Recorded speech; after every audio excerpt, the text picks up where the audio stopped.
So my biggest regret when buying this car is that I didn't option in the PDR or the performance data recorder. So in this video, I'm going to show you how I get more data than PDR actually provides, how I integrate it into my setup, and how I use all this data to make me faster on track. I'm a pretty data-driven person when it comes to making decisions. I'm the kind of person who agonizes over the best features in a water bottle. So I have 10 of those around the house. So it's not a real surprise that when it comes to the car, I use a lot of data to both drive my decisions, and I also want to get as much data as possible so I can get even more information in order to make me faster or better in some way. Now, you don't have to be as obsessive as I am. However, it is fun, I guess. So yeah, this video is all about how to use data to make better data-driven decisions when it comes to getting your car set up for yourself. It's not only just Corvettes that this applies to. Whatever car you have that's on track, I think this video is going to be useful for you. So I'm going to structure this into 3 parts. So part 1 is going to be the data that actually matters. So this isn't really geared towards professionals or if you're doing competition. So just for regular track day folks, basically things like GPS, speed, and tire pressure. I think I'm just going to rank that. And then I'm going to talk about the sensor stack. So what I have collecting data, how I kind of do that. And then finally, I'm going to talk about my video setup and how I integrate all the data overlays into an actual video that I can use for a lap time or to analyze my lap times and see where I can improve.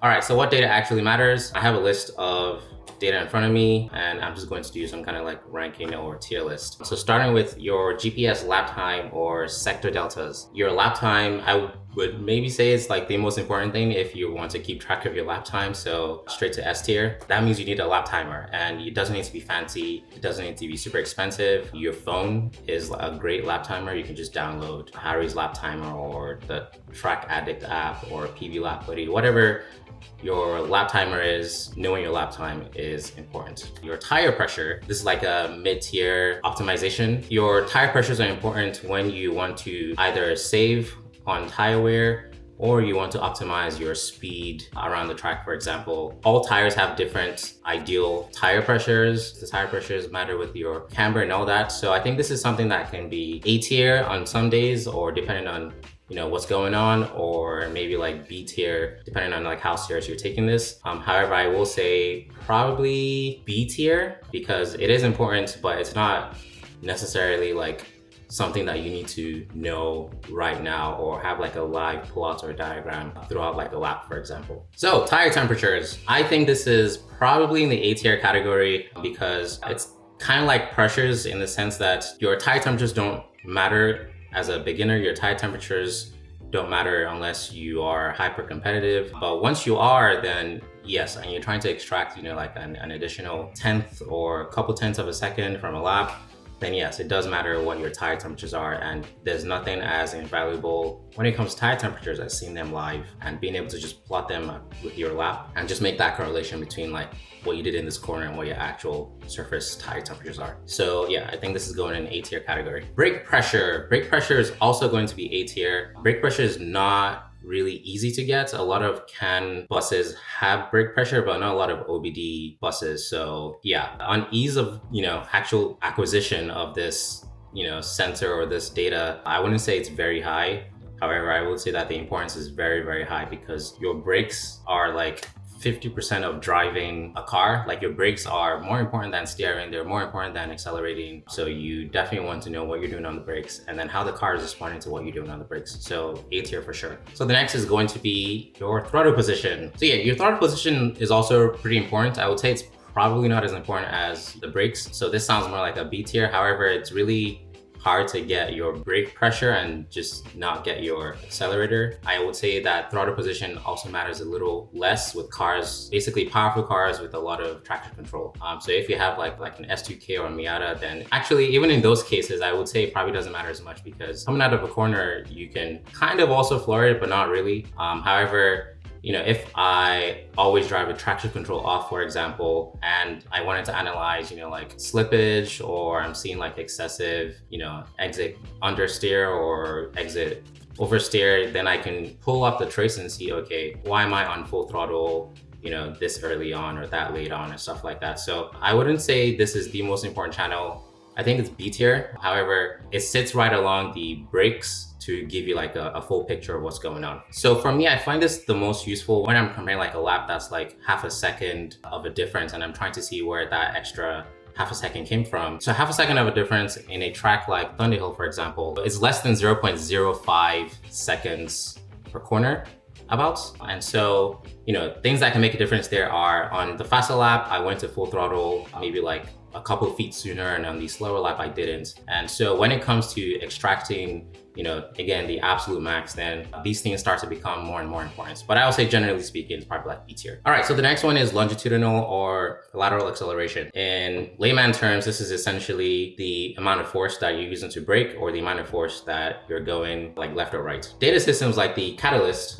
you don't have access to your car's throttle or brake, so you don't really know when you're braking. It can only guesstimate that you're braking when your longitudinal acceleration is going higher at it basically just spikes up, right? And so I would say if you don't have access to your brake trace or your acceleration trace, then these become like S tier like immediately, right? Because you kind of need to know when you're braking, when you're accelerating, and stuff like that. Almost all GPS-based data systems are going to have some form of lateral or longitudinal acceleration kind of built in. However, once you start getting to like the AIM systems where you can actually connect to your CAN bus, something like this, or like the AIM Solo 2, then yes, I would say it's a lot less important for me, kind of just because I know what I was doing with the inputs, and the inputs are really what matter, a little less than, maybe like the results. So I think the GPS acceleration is kind of like what happened, and then the brake and the acceleration pedal are like what you did to make those things happen. And it's generally more important to fix what you did than like to try and infer what you did from the results. And so if you have access to like your brakes and your acceleration, I would say this doesn't really matter as much. So it's probably like a B or C tier. However, if you do not have access to your brakes and all this other information, then yes, this is like immediately S tier. So now I think we're gonna go to the most important one, which is your speed trace or your GPS speed, your car speed, whatever you wanna call it. Knowing your speed can tell you almost anything about your lap time that you want to know or ask about, especially when it comes to comparing between your previous best times and your current best times or your optimals or against other people, right? And so your GPS trace is like the most important thing. And why is that? Because if you want to know if you're understeering, if you want to know if you cannot get on power as quickly, if you want to know if you're going through a corner very slowly, your GPS trace is going to tell you this. Your GPS trace is going to tell you when you start braking. It's going to tell you when you start accelerating. Even going to tell you when you start turning, because even if you're on full power, if there's a corner there, your GPS trace is not going to go up at the same rate as when there's no corner there and those. And so, you kind of know that you must have been turning at that point. Your GPS trace is like the most important thing as far as I can tell. And I think this kind of goes into S tier. And by GPS trace, I mean both the speed and the position. So either both knowing where you are on the track and knowing how fast you were going at that time on the track, and just being able to see the graphs of like, okay, accelerating here, maybe like turning or like holding throttle, not really accelerating or braking. So all that information is stuff that you definitely want to know, especially if you're taking this more seriously than the average person. So another data point is your steering. I find steering really useful because steering tells me very quickly if I had any or a lot of oversteer moments. So I did a track day a couple of days ago where my fastest lap was done on a setup that I would never do. I think, I put like super high compression on the right side and then super low compression on the left side. And I didn't know this. However, the lap time was still fast, and it was still fast, but I noticed I was, oversteering quite a lot. And so you can see it in the data trace. When I compared it against another lap that I didn't do as well as, you can see, and you just overlay the steering, you can see like with one of these cases, there's a lot of spikes, and in the other case, there's no spikes. All right, so moving on to brake temperatures. Brake temperatures are not super useful unless you are, in the more like advanced category. And even I haven't found too much of a use for them. However, they are, or they can be very useful for determining your brake characteristics. So like if you're the kind of person who likes to throw brake a certain way, you're the kind of person who likes more or less front bias between your front and your rear wheels, or you just want more information, you're just curious about how things are looking down there, if you think you might be overheating your brakes. So I think brake temps can help a lot with like car setup, but not necessarily make you much faster, until your mileage may vary with brake temps. I think personally, one of the things that it helps me with, it lets me know how much cooling I either need or should be doing to the front brakes. That's because I have like my front brake ducts blocked for like aero reasons. It's just more front downforce. And so I haven't found that I need to duct in some extra cooling from somewhere else. And I'm using the brake temperature sensors to confirm that. So next would be oil pressure, oil temperature, transmission, coolant, temperature just in general. Probably S tier for sure. Your car has to have oil pressure in order to run. So, there's that. But it's also really important for certain cars, and like my car is pretty good with temps on track. It never overheats for the most part. However, some cars you want to keep it like under like 260, 250. Like the 86, for example, is a car that you almost definitely need an oil cooler for. The GR Corolla or Yaris, one of them, you need like a diff cooler for. So you kind of want to keep track of all these temperatures, otherwise you're going to have a big headache on your hand. So S tier for some, and then maybe like C tier for others. But generally speaking, it's probably like an S tier category just because you want to know all these temperatures. And in some cars, like the M235 that I had, it doesn't actually show you a number. It kind of just shows you, is it cool, is it warm, is it hot? So it will be useful in this case if if you're continually tracking your car to know like a number that you kind of want to say, okay, let's cut it off here and like let's not track anymore, or let's do a cool down lap and stuff like that. All right, so we're getting to a little bit more advanced stuff like wheel speed sensors. So if you have individual wheel speed sensors, it can let you know how the tires are behaving relative to each other. So you can see like if one tire is slipping or one axle is slipping a little bit more than the others. It can let you know when traction control is coming on, or maybe if like your stability control is kicking in and interfering with your lap times. It can also very quickly identify if you're understeering or oversteering. So you would probably have to do some like advanced math in the background in like your AIM or whatever software in the back. However, these are pieces of data that can be available to you if you do take the time to configure them that way. So I would put them probably in like C tier or track days, or maybe even D tier. Kind of maybe just put them in between C and D, kind of because by the time you're looking at individual wheel speed sensors, you're probably you're in like upper echelons of like time attack, and like you really care about what the car is doing and how you're making the car feel or dance a certain way. And next is suspension travel or suspension potentiometers. These once again are probably C, D tier. They can make you very fast. They can expose maybe like improperly set up dampers or shocks. However, they're not really practical for like the everyday track person. And this is kind of this is the level of this, you get to this point of data once you've kind of like done everything that has come before like this list, right? But they can be very useful for setting up your car, especially if you're doing like racing, for example, where each track has different characteristics. Like Laguna and Sonoma are like very different, right? Laguna is very power down, you come to a stop, pretty much you turn, and Sonoma is like you turn. And so your dampers and your shocks would ideally be set up differently for both of these cases. And so having the suspension travel sensor is going to help you to tune your suspension for specific needs, if that makes any sense. And then finally, I'm going to talk about aero or pressure sensors. So I think these are more of like a R&D type of sensor where you want to know if changes that you're making to your car are actually being reflected in the work that you've done. And so for example, you can get pressure sensors that you can stick underneath your splitter to let you know how much downforce you're essentially making. And so you can do this on a track and test at like 60 miles an hour, 100 miles an hour, and then you can see how much downforce or how much more or less downforce you're making at all of these speeds. You can also, do the same thing for your wing. I think once you start to do this, this is like super data nerd level, but it is probably like a A tier, because being able to have a positive correlation between your like aero experiments and actual speed or downforce is really useful, because it's really expensive and very difficult to kind of like get that otherwise. Like testing aero is either you're doing it in the real world, you're measuring stuff, or you're doing it in CFD, and all of those are just not very accessible to like the average person. However, my favorite way to do any aero testing is to just tuft your thing and just look at it.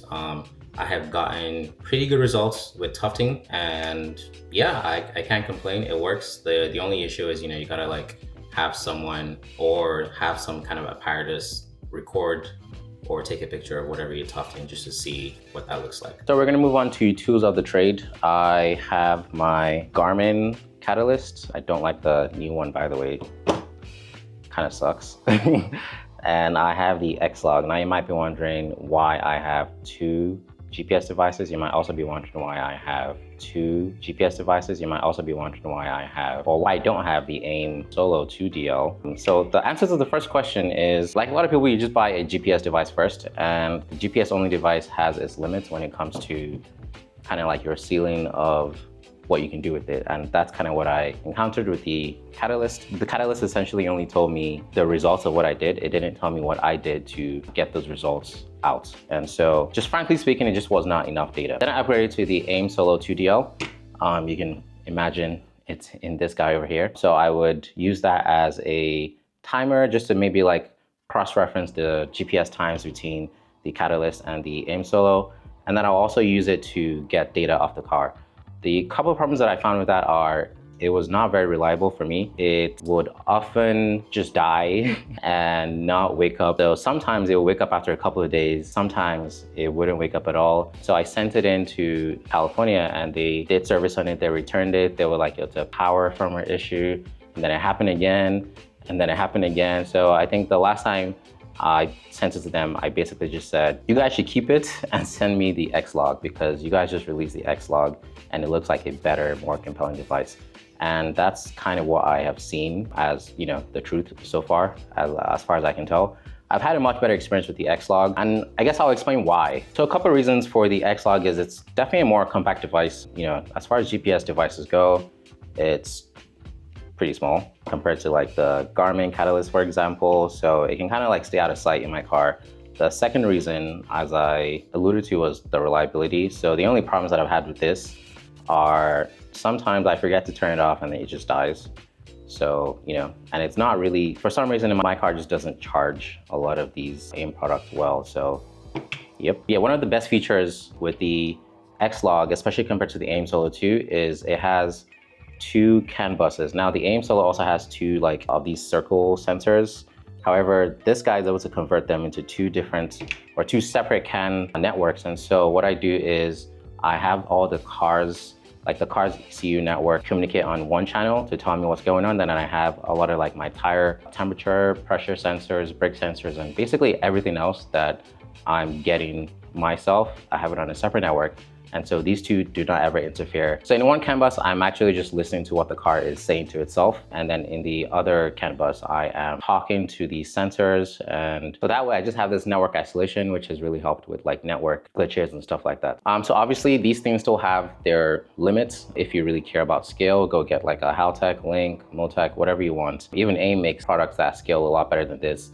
However, for again, the average track day person, I think this has been probably one of my best purchases as far as data goes, because it can read two CAN buses and you can just do so much with this. So this guy is the next thing I'm going to talk about that I use. It has the temperature of the tires, so the surface temperature of the tires, the tire pressures, it has the brake temperatures and all that.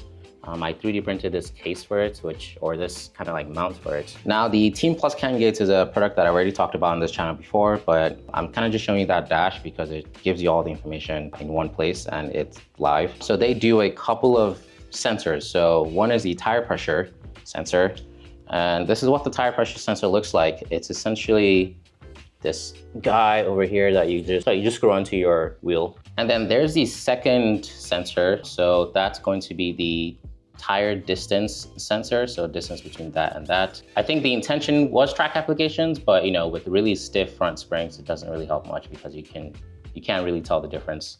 And like the tire expands and stuff like that. However, it does have the IR sensor, which is the guy in black over here, which cuts the tire surface into like sections. So it just tells you what the tire surface temperature is at each of these intervals. And then finally behind the brake rotor over here, we're going to see the brake rotor temperature sensor. So all of these sensors integrate into the CAN gates CAN system, and they kind of all tell you what's going on with your tire pressures, tire temperatures, brake temperatures, and all that. So as I explained, I don't have PDR, but I do have CAN bus data because I tapped into the CAN bus. You can see this is labeled CAN.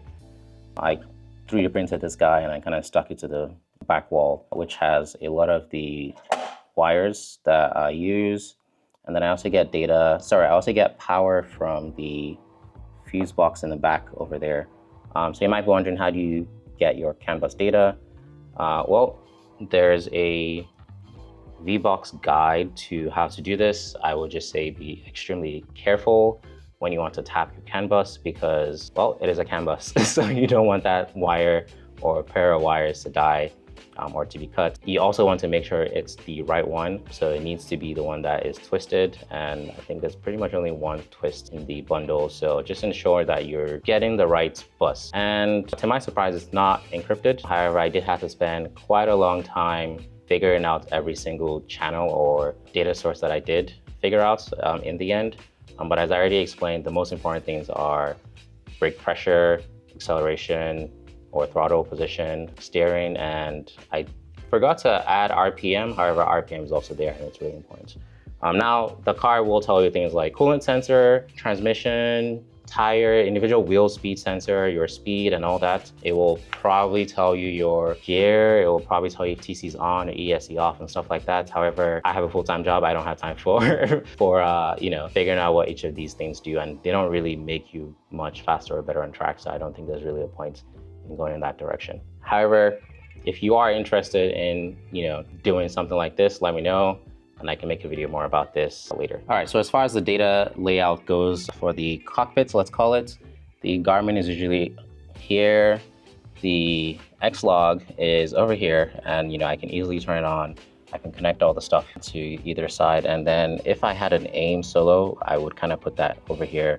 And then for the CAN gates, this guy kind of just slides over and becomes the de facto data guy over here. I have a camera that's always pointed at me and or the passenger. And then I have another camera on the roll bar, that's this guy. And then I have a mic, a DJI mic that I use, and I connect this mic to a microphone, which I have wired to the back of the exhaust.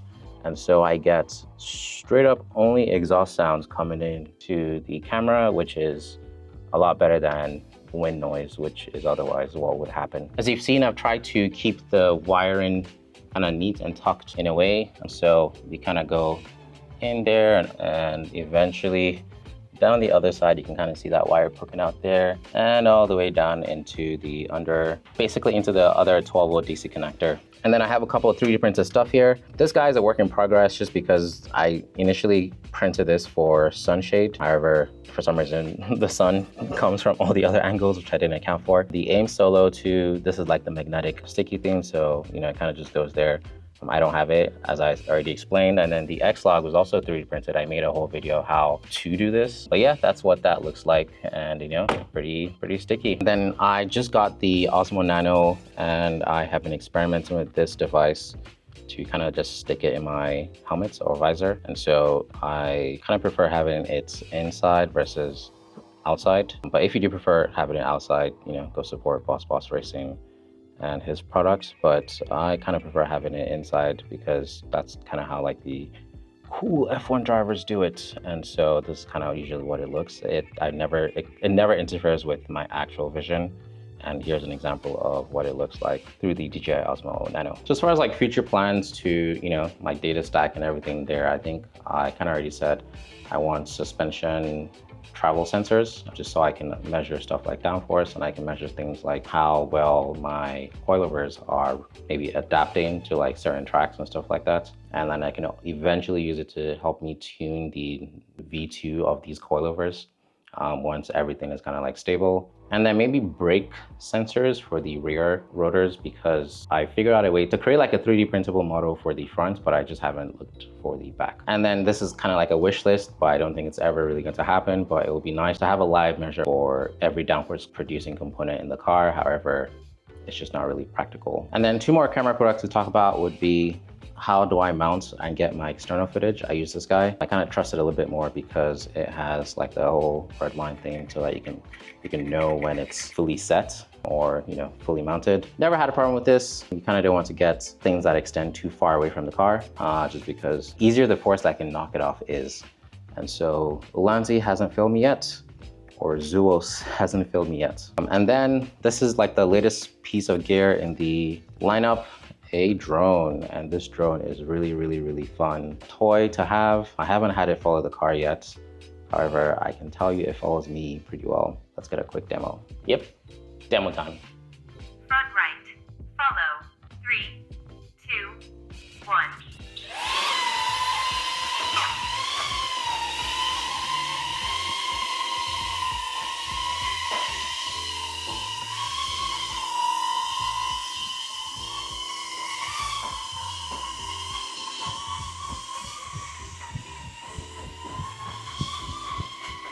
So yeah, it works, but I don't think it's fast enough to follow the car like 100 miles an hour. All right, so I think we're kind of like sneaking into part 3 here, but I already showed you where the cameras are in the car. I kind of showed you the helmet cameras, maybe like more external views like the drone footage and just like mounting like this guy all around the car. I've come to the conclusion that there's like 2 kinds of lap time videos. The first is the more entertaining style where you're kind of like cutting in. So this is like Motor Trend or like what like Top Gear does, where you kind of like cut in between like different views, inside, outside, having like an external camera and stuff like that. And it can be kind of disorienting for like an actual lap time if you care. And so if you do care about like maybe how the lap was done, then the second type of lap or video comes into play, which is basically a single shot or multiple shots kind of all overlaid on each other, and you kind of just have the data also there. So basically a full picture video. I'm kind of set up for both, but the thing is, you know, for the more external footage stuff, I kind of have to keep mounting this and unmounting this. I think it's more useful for me to have the video with the data kind of all overlaid, but it is less entertaining and it just doesn't do as well, just generally speaking. Now, I have noticed just on YouTube, if you put up really, really fast times, it doesn't really matter the format of your video. People kind of do complain if you're cutting in and out, because I think when you have a really fast time and not necessarily like a really fast car, then it kind of matters that you're not cutting in and out and that you actually have the data there.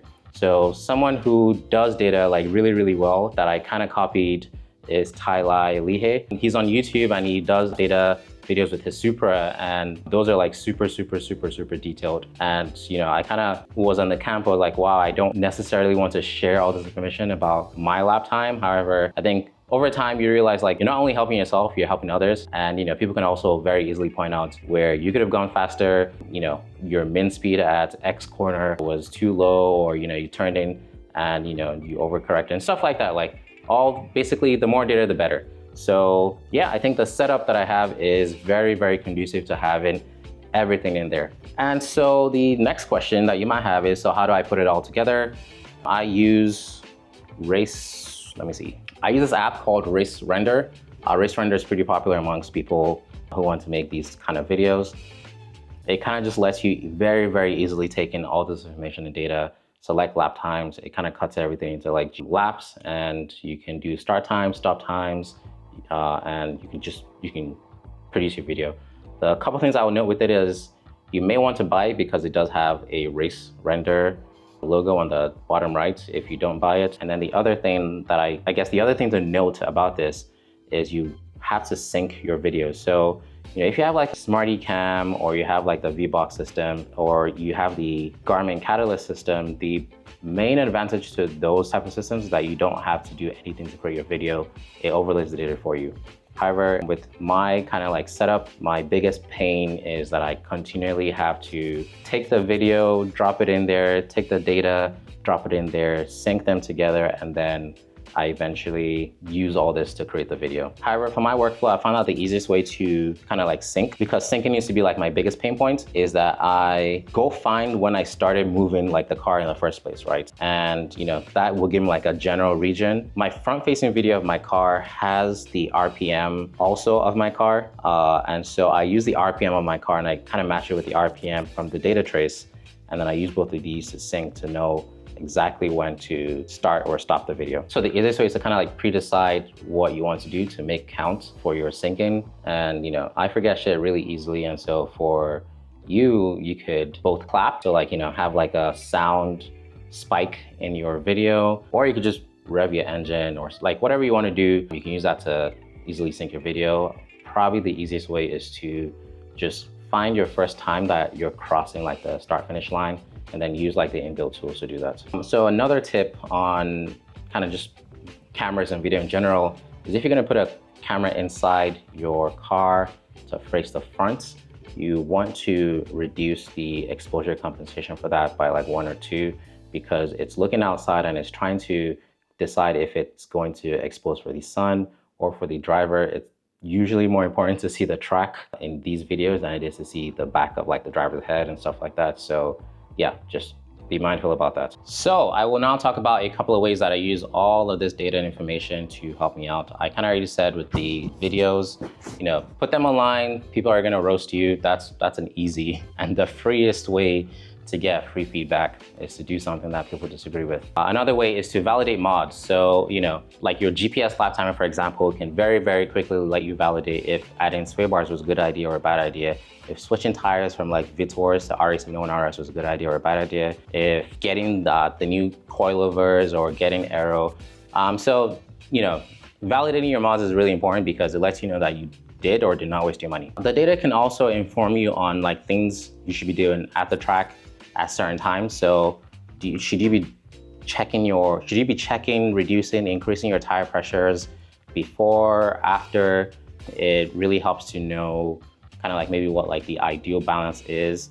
It can help you decide your coilover settings. It can help you decide your aero settings. It can just basically help you tune your car to be faster. Now, obviously you kind of have to know how to use all this information to help you get faster, but getting the data is the first step, and understanding how to interpret the data is kind of like what happens next. So another way that I use my data is it lets me know what kind of lap I'm on. So if I'm on a flyer and I'm looking at the GPS timer and it tells me, like I'm a second up on my PB, then I know like everything that I've kind of like told myself to do on this lap has been good so far, and these are things that I should do in the next lap if I want to be just as fast.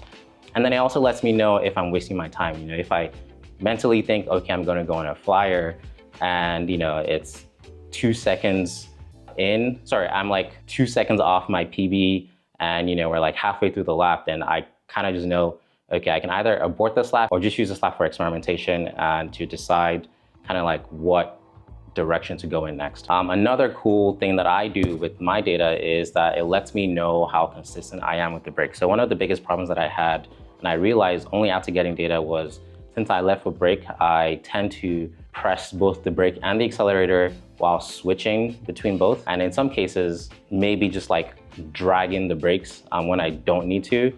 And so this very, very clearly told me this was a pattern that I need to fix, and I eventually did fix it. So it lets me know that I can be more consistent with my inputs. It lets me know when I shouldn't change, shouldn't change certain inputs to essentially get me to be a faster driver. So one of these I kind of already mentioned, which is like the brake ducting and cooling. It lets me know if I'm cooling enough or if I'm overcooling my brakes.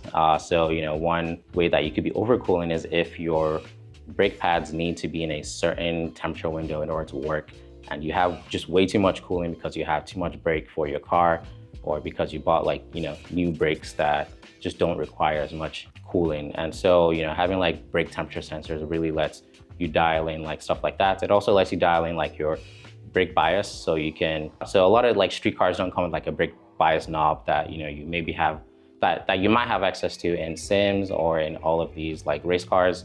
However, you can kind of simulate that by using 2 different like pads. So you can use like DS 3.1s in the front, and then you can use like DS 1 point something in the back, and so that way you have more braking force in the front than you do in the back. And so sensors can tell you like the effect of all of these changes that you're making to the car. One of the most effective ways to use a lot of these sensors is to figure out like min speed and max speed and what you're doing at the entry, exit, And so, I think something like the catalyst really shines here because it kind of gives you all this information very, very clearly per corner or per sector. And then it kind of lays out how different it was between like your optimal time and your average time and, a certain lap that you kind of specify. And so, okay, I'm entering this corner a few miles an hour faster, which probably means I exited the last corner well. And it lets you know, okay, for this corner where I entered faster, I also had a higher minimum speed because I did like the same exact input. So that basically means I can do a higher minimum speed than I think I can on the next lap that I try this out. So another example is like high speed stuff. It lets you validate, like your aero, for example. So if you get aero and you want to see, okay, is my aero actually being effectively used? So I got aero. Sorry, I was able to see very clearly in all my improvements that almost all of my improvements came from 60, 70 miles an hour onwards.